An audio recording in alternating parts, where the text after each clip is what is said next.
Good evening, everyone. We are working our way through the essence of the Bhagavad Gita. And last week we did chapter 2 of the Gita, verse 40. And it's chapter 12 of the book, just so you know. We're not moving very fast. I have done a whole series on this class once before.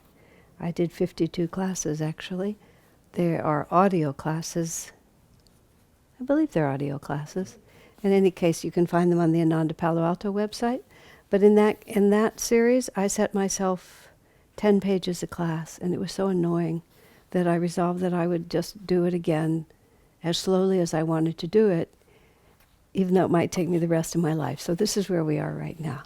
So we are up to number 241. But just before I go there, I want to just take the last line of Swami's criteria. Number 241, 240 I mean. 240. It included even a little practice of this inward religion will free one from dire fears and colossal sufferings. And the whole verse, which this one is also about, there is no opposite to the practice of yoga. Swamiji makes a comment that is just so powerful to contemplate. It's in the commentary. He says, to desire salvation sincerely, even once, he said, is to enter upon the path to eventual freedom. For all desires must be fulfilled. Even so, this one desire, once entrenched in the heart, cannot but lead eventually to liberation. I mean, that is really something. Thus, this passage contains one of the most deeply inspired and inspiring passages of all Scripture, because it promises us that we will attain spiritual freedom. You know, that the number of times that people speak to me about their concern about their spiritual progress, or their sincerity on the path, or the depth of their practices, all sorts of things like that, all based on the deeply held psychological possibility that they're going to fail at the spiritual path in one way or another. And so Swami's comment here that there's two parts to it. Every desire must be fulfilled, which of course is a little terrifying, but the desire for spiritual liberation, if it must be fulfilled, which is what Swamiji declares here, will lead to the annihilation of all other desires, because all other desires are a substitute for that single desire for the eternal bliss. And he says, if the desire for spiritual liberation enters your consciousness even once, eventually it will be fulfilled. Now that is a powerful promise to cling to. Many times, for those of you who listen to more than just one class of mine, you hear me repeat what has become really the mantra of my fourth ashram life, which is just don't quit. I used to think it mattered all sorts of ways. I used to think a lot of things mattered. But the only thing that I've come to think really matters is just don't quit. And that's exactly what Swamiji is saying here. Because a lot of people have had very up and down relationships with the spiritual path, a period of tremendous inspiration followed by strong resolution that this is what I'm going to do, and then one thing or another distracts you from that resolution and you're off. And you may be off, well, since I've been essentially standing in one place for more than 40 years, I've watched a lot of people come and go from the place where I'm standing. I mean, people will leave our Ananda family even for 15 or 20 years. And then remember, one man said it to me so poignantly. He looked like the decade since the last time I saw him had been a rather tough one. He said, I tried to think of the last time I was happy, and I realized that was when I was part of Ananda, so he'd come back. Another man who'd left as a very young man under the influence of his wife had subsequently had a large family and a relatively lucrative but utterly unsatisfying career. And now he was trying to find his way back, but I think the life and the children and the money, I think it had just all eaten him up. However, everyone who ever comes at some point has that desire for liberation. And once it's a hold of you, it really will never let you go. It's logical. It's not just a magic formula. Because once you have even the smallest experience of spirit, or of the potential of spirit, that becomes the reference point for everything else that happens. You see, in nothing, not almost, but by definition, nothing endures with the power that spiritual experience has. So even if you have many lifetimes of all these things that you want, this comparison point of what we're really longing for. And this is not a punishment. This is not God trying to spoil our good times or anything like that.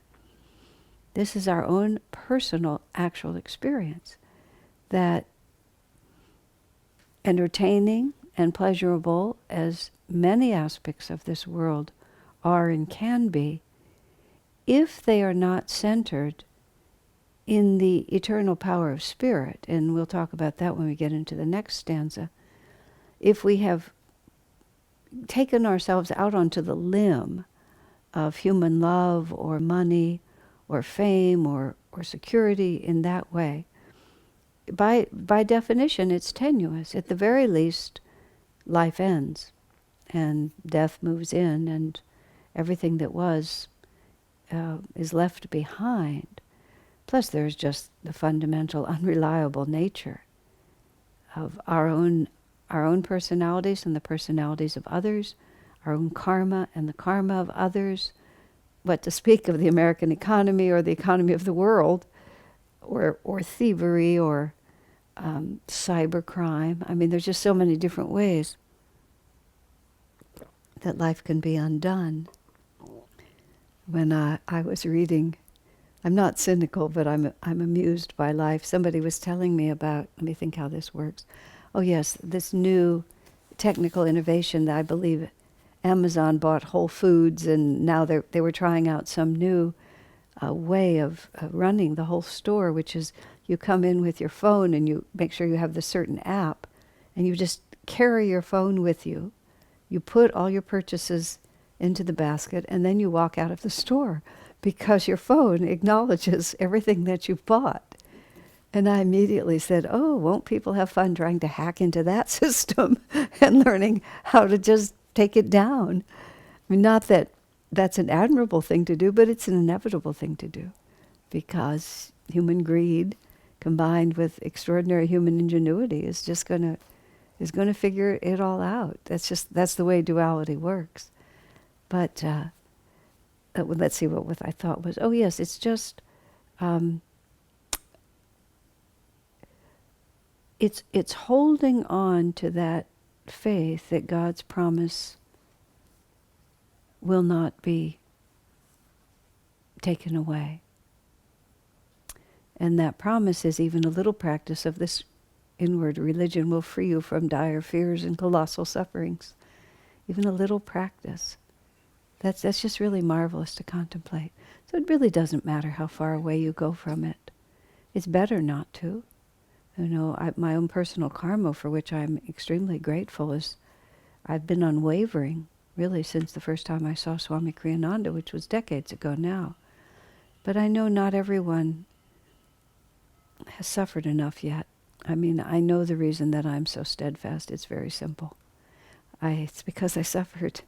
Not in this lifetime. I remember saying to Swami Kriyananda in my early 20s, I said, sir, my determination on the spiritual path, based on my understanding that it is the only way to have the happiness that I so deeply long for.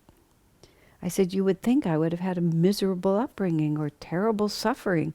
I said, I've had a perfectly cheerful life. You know, just nothing difficult hardly has ever even happened to me. Charmed might almost be the right word. I said, I feel like I've never suffered, and yet I have this intense desire to find happiness and to avoid suffering. He just looked at me as if it was so obvious, which it was, past lives. That's all there is to it, just past lives.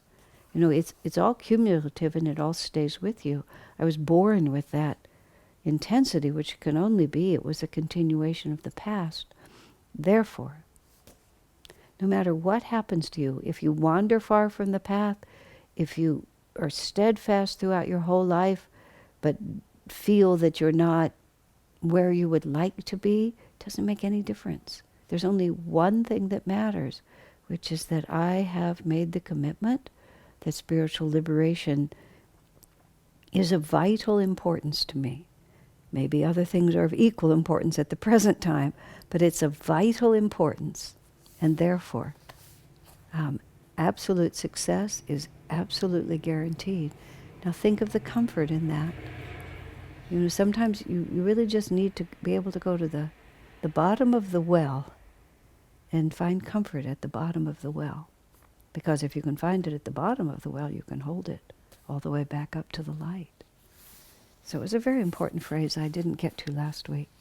Now this is chapter 2, verse 41 of the Gita. In this yoga, I'm reading the verse, Swami's translation. In this yoga, there is only that one direction with no polar opposite. The reasonings of the undecided mind, caught up as it is in duality, are endlessly variegated and ramified. Oh my, my, my. It's, you know, duality is so integral to our human experience that we don't even actually cognize it much of the time, because it's the fish swimming in water, and we don't bother to name it. But there's this oscillation that is constantly going on, and it can be seen graphically in the external world, but the internal oscillation, endlessly variegated, and what was the phrase he used? Ramified. So whenever we try to think about something, we're always thinking about all sides of it. If this, then that. And the intuitive flow of the spirit, the moving toward unity, it's a singularity. Intuition just simply knows. Reason just reasons. And reason can play out in any way you like. Swamiji said when he was a child, speaking of reincarnation and how we're oriented, he said he had this inherent a distrust of reason, is how he put it. And he said as a child he used to play by making preposterous arguments for things just to show how reason could be used in ways that were ridiculous. And when he talked about, he said he wasn't fond of spinach. Or maybe he was fond of spinach, but he was teasing his mother. I say that because as an adult, he liked spinach quite well, but maybe as a child he didn't. He said to his mother, he said, "Mother, you know, spinach is green, and green is the color of envy. And if I eat spinach, I'll become more green, and then I'll become more envious. And you have taught me that envy is not a good quality to have, so therefore I shouldn't eat my spinach." And of course, he was just teasing, but he was just showing you start with one premise and you just keep going. Because as he became a grown-up, you know, he became quite adept at reasoning. And in the interim period between the innocence of childhood and the relief of finding Master when he was 22, he became very intellectual. And he became very much entrapped in that capacity of the intellectual reasoning process to just be on all sides of a question, variegated and ramified. But spiritual truth is just a single line. It's how can I serve, how can I love? And it keeps answering itself with a kind of certainty that reason can never give us. Swami also, then he talks about how watered down so much spiritual truth becomes.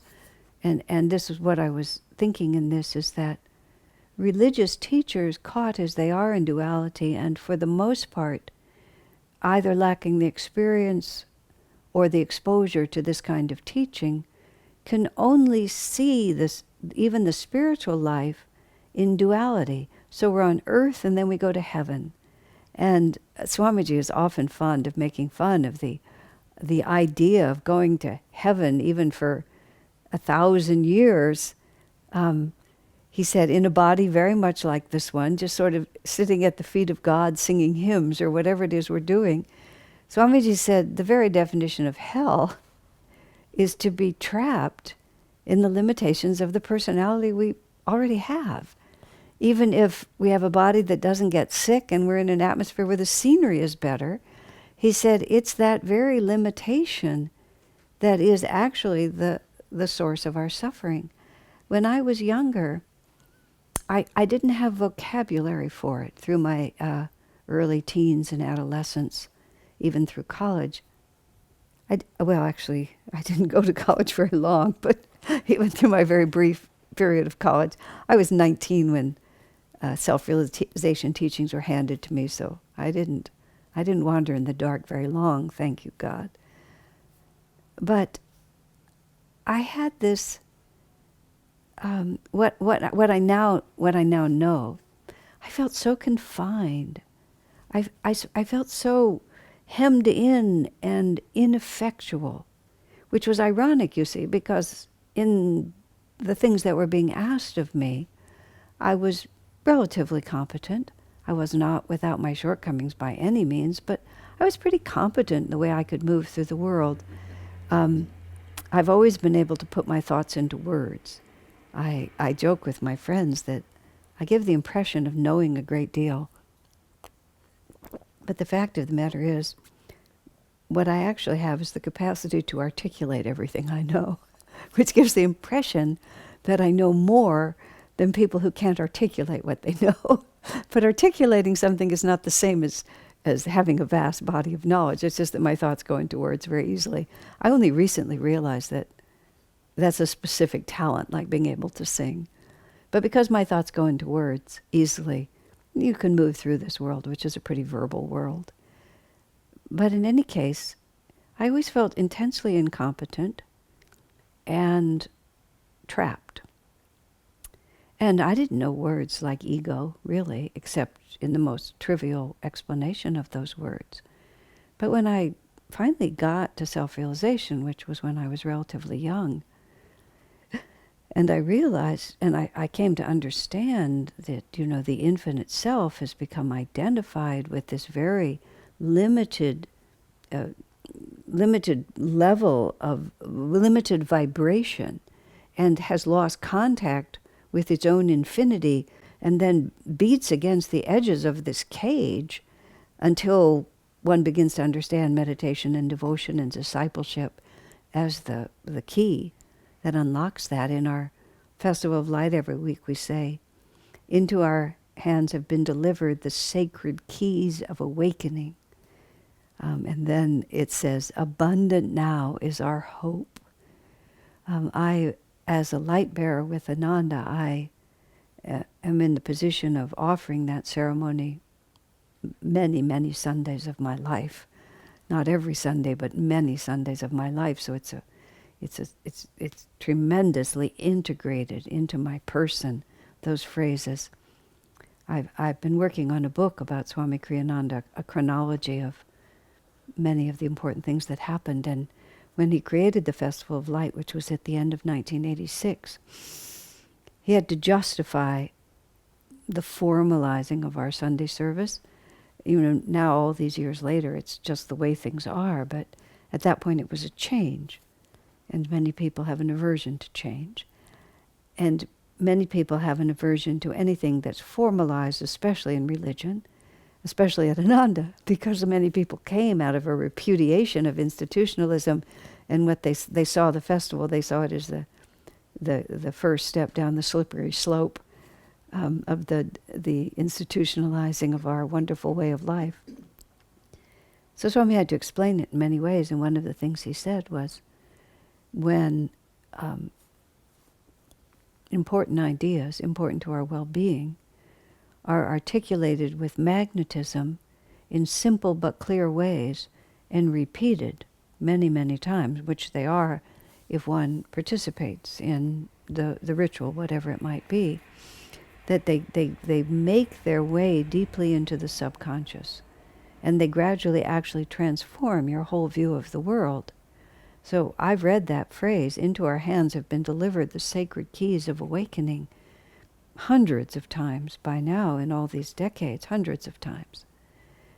And into our hands have been delivered the sacred keys of awakening. Wow, what a promise that is. And then there's that marvelous line, which he ends with an exclamation point, which says, abundant now is our hope. Finally, there's a way out. And that's what happened to me when I realized that my confinement was inherent in my state of consciousness, which suddenly gave me this absolute freedom. I mean, on one hand, it defined total imprisonment, but it also gave me this absolute freedom because it was my consciousness, and therefore it was within my power to shift it. And that phrase, abundant now is our hope. What could be more liberating than the idea that we are not dependent on anything around us? Whatever we are is the result of the choices we make, and if we change those choices, we change our reality.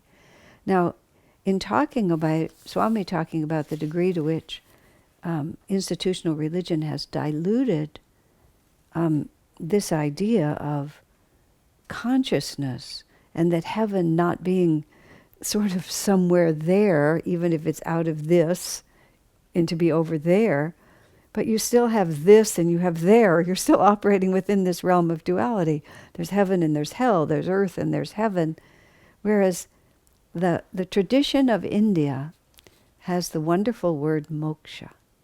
And what moksha means is final liberation, absolute freedom, total transcendence of every vibration that is less than infinity. And this is what makes the tradition of India, to this day, so different from every other religious tradition, is because it has that concept of moksha. When Swamiji left this world, the usual phrase for the exit of a yogi of his spiritual stature would be mahasamadhi. But instead, we began to speak of moksha because it's a word Swamiji often used, and there's a tremendous, there's a tremendous power in that word. It's just the vibration of it. Even the little temple where Swamiji's body is under the floor, the floor under the altar there, in the ancient tradition of doing that. A great yogi's body, it's better not to cremate it because there's power in that body. And so he wasn't cremated. His body is buried there. But they call it the Moksha Mandir, the temple of divine liberation. And it's Swami's moksha, but it's also a place where one can feel the power of moksha. One can feel the power of that freedom. And Swamiji draws a connection between that idea of perfect spiritual freedom and a phrase Master used very often, which is that God is center everywhere, circumference nowhere. And that phrase Swamiji is also talking about in terms of there's no opposite to the practice of yoga. God is omnipresent, equally omnipresent. That's that phrase, center everywhere. The divine center is exactly the same in each one of us. Each one of us is standing at a point from which the totality of creation can be perceived. There's no edge. And all of our life experience, there's so many ways in which the different ways of expressing and seeing this just lay on top of each other, just making this beautiful mandala, or this beautiful many dimension sort of picture that we can enter into. And I've very often talked about the apple seed growing into an apple tree, because the image of it is so helpful, at least I find, helpful to me, and I hope helpful to others, which is that the full potential is in the seed, and let's assume that every seed is going to sprout, because when the analogy is the divine soul, the potential of every atom of creation is going to find its fulfillment. But the seed will become an apple tree only by progressing through every stage that is necessary to transform from that tiny brown seed into the tree that then produces apples where I walk into my backyard and pick them. And so the center, the potential for that apple tree is it's right there. It's so tiny, but the full power is there. So with us, we may seem so clumsy in relationship to moksha, but we're just passing through the necessary stage that is the inevitable and only way that we're going to achieve that kind of divine perfection. I mean, all of this leads to a certain relaxation, not by any means a lowering of our energy, but one can be much more dynamic when one is not afraid. And the more we can take away the fear, I have been, although I dare say I am not anymore, I have been very nervous as a writer, and I've been very insecure about writing, and as a result I would procrastinate, and I would often have what they lovingly call writer's block. And I was talking to Swamiji once about some of my dilemmas. He just said so casually, "Oh, I never have writer's block." He just, like that, "I never have it." "I don't even know what it is," he said. Because he's unafraid. He's just completely relaxed. Writing needs to be done, he writes. Music needs to be written, he makes music. Lectures need to be given, he gives lectures. Counseling needs to be done, he does counseling. It's like it's all one flow of energy to him. He stands in the place that Master describes, which Swami writes about here. He stands in the position where there is no opposite. There's just the presence of God flowing through me. There's no self to be concerned. There's just the one power of spirit, and it flows. There's no opposite to that. You see how different that is? Then I want to be a channel, I hope I can be a channel. I mean, we all struggle with that. I struggle with all of that too. But we don't have to. And we won't struggle forever, because spirit is center everywhere, which is it can and will be completely manifested in me and in you and in every individual that lives, because spirit is center everywhere and success is absolutely guaranteed. So let me go on from here. Swami spends some time in this chapter just sort of speaking of Judaism, Christianity, Buddhism, Islam, even Hinduism as a religion, as separated from the principles of Sanatana Dharma, of the principles of yoga in the highest sense, of which moksha is a part, but how all, the master will come with a revelation, and then over time, lesser minds will take a hold of that and will begin to interpret it in the way that they want to interpret it. He talks about Judaism falls into the belief that living a good life is enough. Buddhism becomes atheistic. How does he say about that? That Islam is very concerned about heaven. Hinduism is mostly so much concerned with its rituals, and they become a business for the priests, just like the church becomes a business. It's all very depressing, except for the fact that whenever virtue declines and vice predominates, which is what the Gita says, the infinite spirit incarnates, and it brings it all back to the point of moksha. When Jesus said, "Be therefore perfect, as your Father in heaven is perfect," he wasn't talking about being good. He was talking about moksha. Every true teacher talks about moksha. And it's where the principle of self-realization becomes the unifying force behind all religions. You can't make them match on the level of theology, ritual, outward practice, and belief. Where they match is in the fact that all religions are designed to expand consciousness. Now, they don't all go to infinity, which is moksha, but they're all designed to expand consciousness. Self-realization is the unifying reality behind them all. Now, let's see where we are.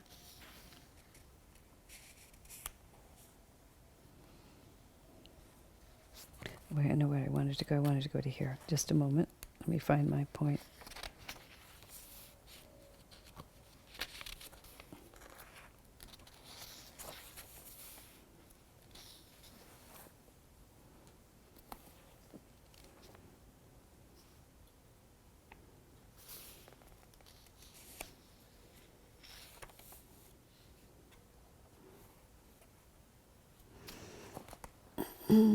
So let's go on now to number 242, because that's where I want to be. O Partha, which is what another name for Arjuna, fixity in the state of samadhi cannot be theirs who cling to personal power and sense pleasures.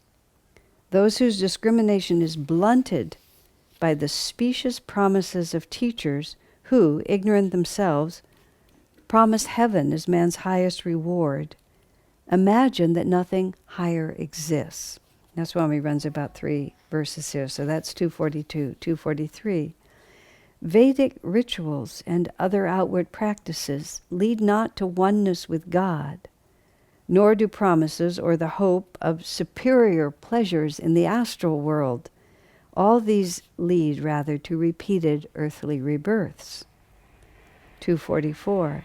Those who, incapable of discriminating between right and wrong, seek personal power and superior sense pleasures, whether on earth or in the astral world after death, by the practice of Vedic rituals, deepen their ego attachment. They cannot achieve the inner equilibrium that comes through meditation, and miss also the one true goal of life, which is union with God. Now, what we're talking about still is the difference between moksha and the difference between a concept of religion that is based on duality. Greater power in heaven, power over your enemies, you get to go to heaven, they have to go to hell. Everything is delicious in heaven, everybody is beautiful, you get to have all the food you want, you get to have all the women or men that you desire, all these different pictures that are all based on our hope to have fulfillment through these experiences, and that becomes our incentive to follow religion. A friend of mine who, as a little boy, was sent to Catholic school, and when he was quite young, and he was a squirrely young boy, the nuns who were his teachers told him that if he was a good boy and behaved and did what they said, when he died he would have a bigger house in heaven.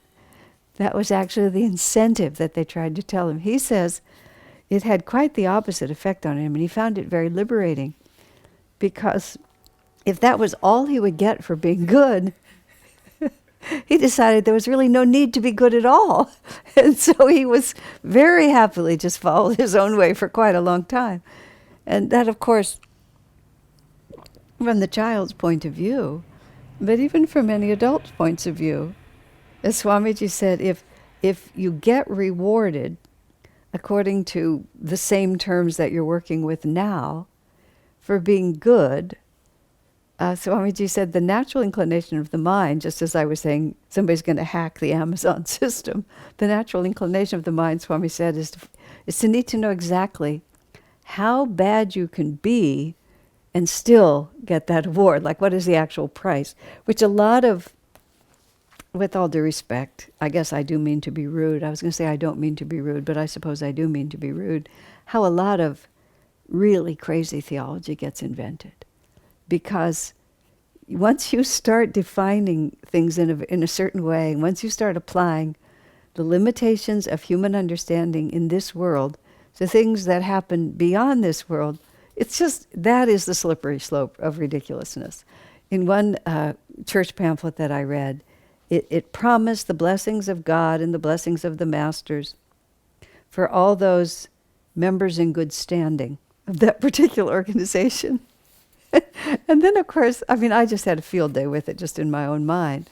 Like, what defines good standing? Well, is it studying the teachings or going to church a certain number of times, or is it paying a certain amount of money?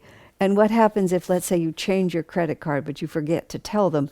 So you mean to pay for 6 months, but you don't realize that you're not paying. Does that cause you to fall out of the grace of God? And then if you have a really serious emergency, is God going to help you? Or have you ceased to be a member in good standing? And so therefore, only when you make up the difference, and the religious groups that have been around a long time have answered every one of those questions. What's a mortal sin? What's a venial sin, or whatever they call it? How many times can you do it? How can you correct it if you've made the mistake? What will happen to you if? But moksha is completely different. Moksha is you've just moved out of this whole system and you've changed your consciousness. And Swamiji makes a point in there that it's not really doing good things, it's having the right consciousness. And the right consciousness, it's better to behave in an honorable and an altruistic way. There's absolutely no question about it. But if your altruism is actually just a mask for power and self-importance, and your actual interest is still egoic and pleasure-oriented, perhaps with a different definition of pleasure, you're not free. You're just still running the same circle. Yes, you're getting good karma, and good karma will eventually bring you to a higher level of understanding. But what we're really trying to do, and then he describes it, is to understand that I don't exist at all. That I am just an open window for an infinite power. And that I want nothing of my own limitations to color anything that I do. Swamiji was so prolific as a creative artist, as a creative person.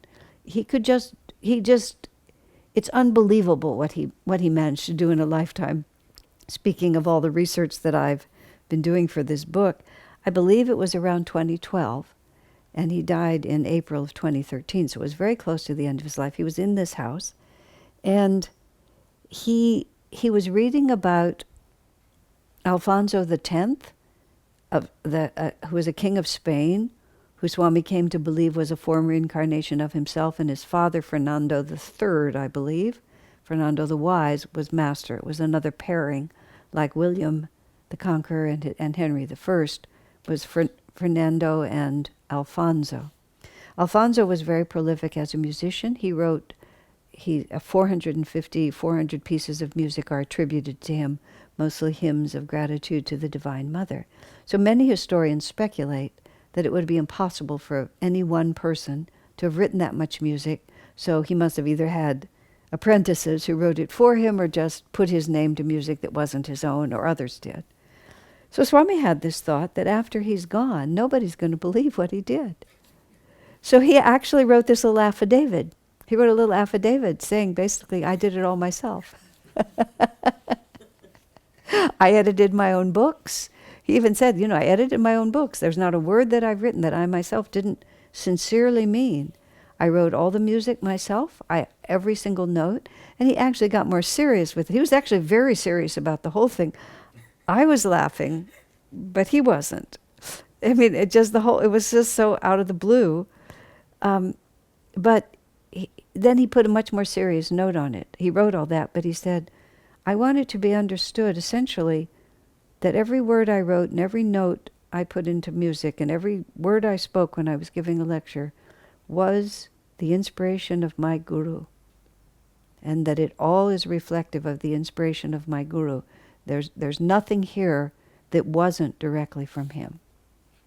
And he commented, he said, and then he spoke just a little bit of how he worked as an instrument for Master in this world. And he said, and he referred to Alfonso, and he said, and I believe that's how he also worked, because I believe I was he. And then after Swamiji wrote and signed that affidavit, which I have in my file, I keep it because I don't know who else would keep it at the moment, so I keep it. And he asked us, those of us who knew him well, to write supporting affidavits for it.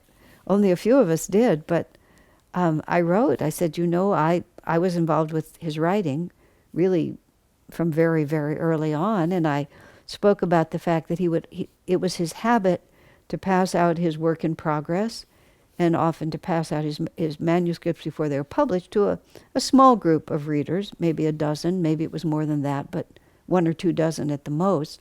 And he would solicit our input, and I often gave him input, but it was never, as I put it, more than window dressing. Maybe this paragraph could be more clear. Maybe this concept isn't exactly, people are not going to understand it. I would say little things. But I said I watched his manuscripts evolve, almost all of them. And he did it all himself. I can speak to that. But then you see what he would say and what he would do, and often with childlike enthusiasm, he would give a satsang, and he would bring a list. He would bring a piece of paper, and he would read off, in the last week, I finished this book, I wrote that, I did this music, I made this recording, I did these lectures, and then I traveled, and then the following week I did this and I did this. And people who didn't understand him just didn't know from anywhere what he was doing. But what he would say was really simple. I put my attention at the spiritual eye and I asked Master to work through me. And he wasn't trying to say that he was unique. It was exactly the opposite. It was exactly what Jesus said in the Bible. That which I do, ye shall do, and greater things. Far from trying to say that it was something personal about him, he was trying to get us to understand that it was because he was so not personally involved that all of that was possible. And that if we could become, equally unpersonally involved, then the same would be possible for us. That's why, when I'm complaining about how I'm suffering, with my writer's block, he just says, oh, I never have writer's block. And he wasn't trying to make me feel bad, just the opposite. He was trying to say, why would you have that? What are you worried about? Oh, I had such a long list of things I was worried about. But why? And because he persevered in that way to a very, very large extent, I would say, I don't want to be presumptuous, but to a very large extent, I have managed to get over it. And Swamiji also talks about Master's perfect prayer, which is, Master says, pray in this way. I will reason, I will, I will act, but guide thou my reason, will, and activity to the right path in everything. I mean, that's the perfect prayer. I will reason. We have an intelligence, we have to use it. I will. I'll use my personal power.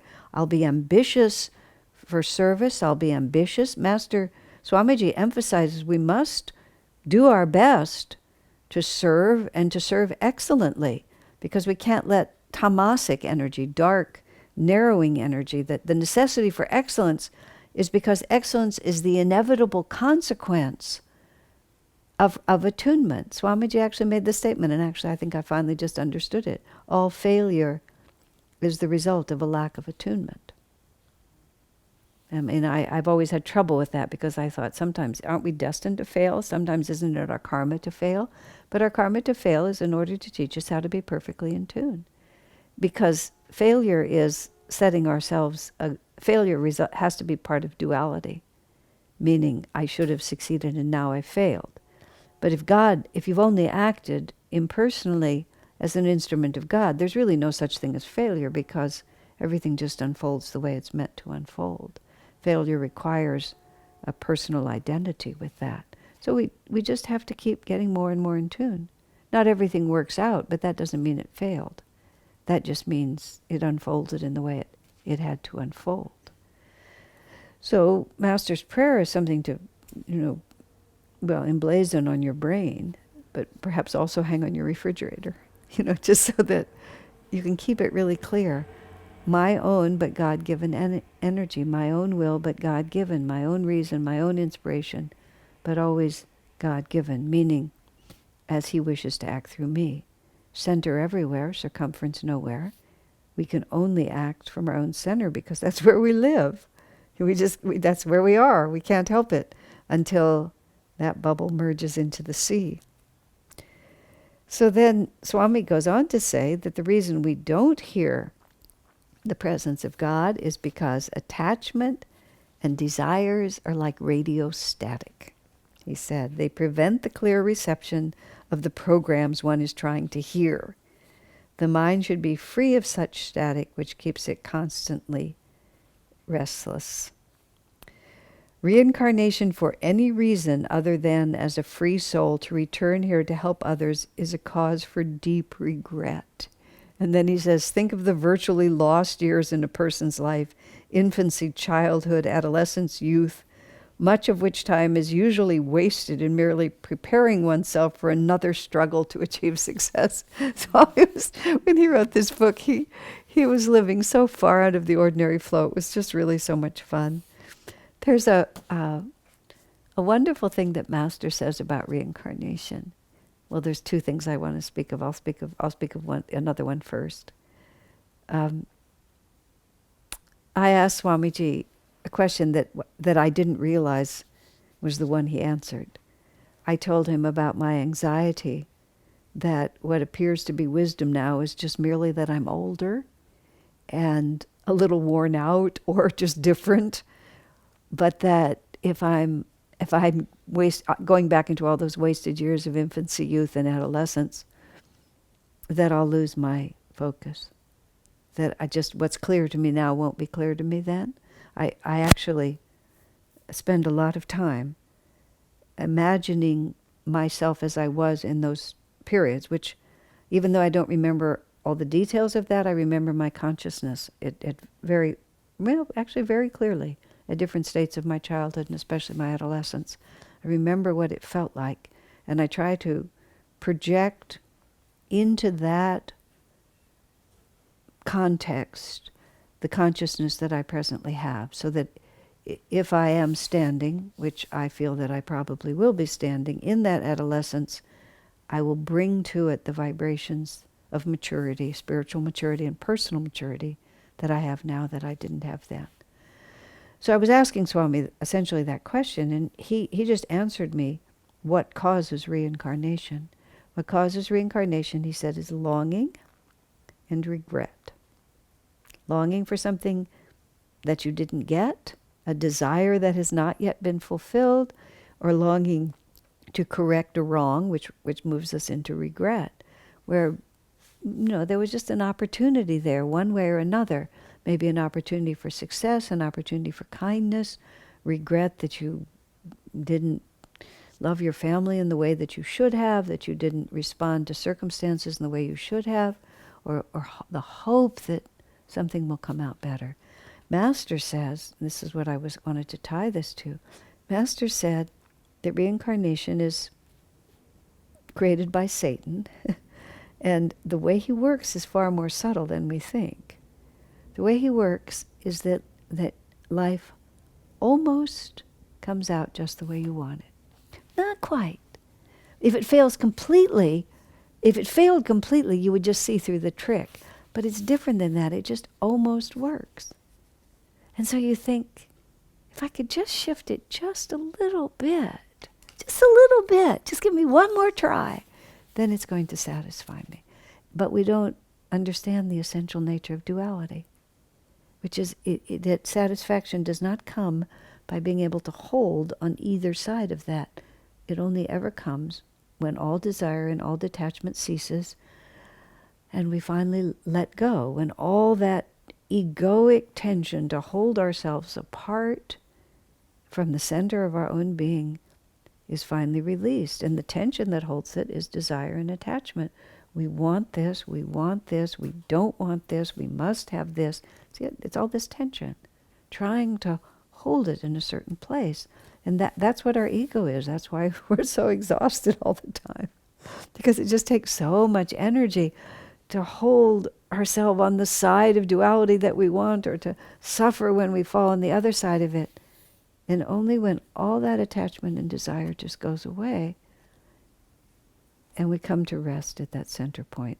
This is something that, of course, these same spiritual principles, in 1969, the first time I heard Swami speak, even though I don't remember what he said, I don't remember a word of what he said, but I was very impressed by what he said.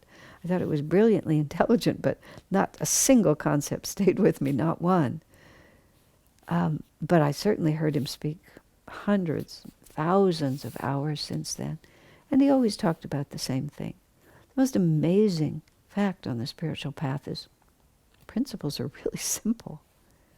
But you hear them over and over, and they just keep meaning something different.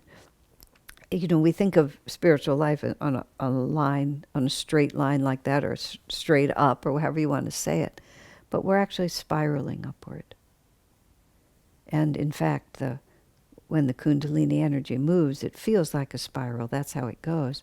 And when we're spiraling, it's an image that I find very helpful.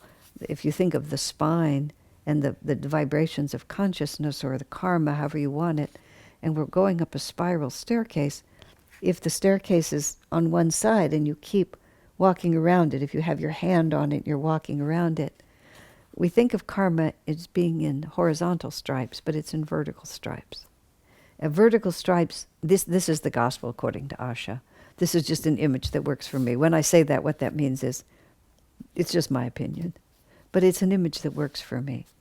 So you have this pole, which is your karma. Forget about it being the spine at the moment. You have this, because that gets confused with the chakras. So you have this pole. This is your karma. And that pole is painted in vertical stripes, but it was painted by a whimsical child. So it's not like an engineer. It's not even stripes. It's sometimes the stripe gets really wide. Sometimes it gets really, really narrow. Sometimes you think it's gone, and then it bursts out in color again. So it's this beautiful, chaotic. And then we progress in a spiral staircase around that. Let's say we're always going in the same direction. So we're always looking at the different stripes. And when you're on this side, you're looking at a certain stripe. And when you're here, you're looking at a certain stripe. And you go along, and a color may last a really long time. And then maybe there's a tiny skinny bit of red, and then it gets to be pink. But the pink is really narrow. And then there's green, and it's really wide. And then there's purple, and it's really narrow. And each of these colors represents some understanding of the spiritual path, some karmic situation that we have to work out, just who knows what. And so we just keep going around and around like this, and hopefully we're not just going in circles, but we're gradually elevating up. And so we keep meeting those same stripes again. We think we've understood something, and then all of a sudden, there it is again. What do you know? But maybe this cycle is really short, or maybe this cycle is really long. And maybe eventually some of the vertical stripes really do just reach such a fine point that they're not there anymore. So I have heard literally the same ideas, because there are only so many ideas. Swamiji was brilliant in his creative expression of them. But when you went back to it, it was still just the same thing. Love God, serve God. And this concept of duality and the impossibility of the heart really being content until all attachments and desires go away. And the fundamental sadness of human life.